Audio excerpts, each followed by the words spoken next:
Friends, ఈరోజు మన వీడియోలో ములగాకు ఫ్రై ఎలా చేసుకోవాలో చూపించేస్తున్నాను. ఫస్ట్ అయితే మనం పోపు దినుసులు వేసుకుంటాం కదండి, అవన్నీ వేసుకోవాలి. ఆవాలు, మినపప్పు, శనగపప్పు, అలాగే కరివేపాకు. సో ఎండుమిర్చి అన్నీ యాడ్ చేసుకుని అందులో వెల్లుల్లిపాయలు ఎక్కువ వేసుకుని ఫ్రై చేసుకుంటే చాలా బాగుంటుందండి.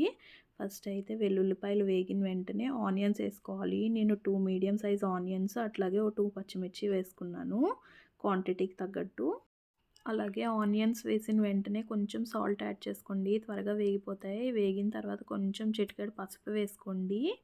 ఆ తర్వాత కారం యాడ్ చేసుకోండి. కారం పచ్చివాసన పోయాక మనం కడిగి పెట్టుకున్న మునగాకు వేసుకొని ఒక 2 నిమిషాల పాటు ఫ్రై చేసుకోండి, ఎక్కువసేపు వద్దు.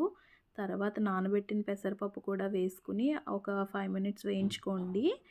అందులో ఉప్పు కారం సరిపోయినాయో చూసుకుని 5 మినిట్స్ తర్వాత స్టవ్ ఆఫ్ చేసుకుని సర్వ్ చేసుకోవచ్చండి. చాలా బాగుంటుంది.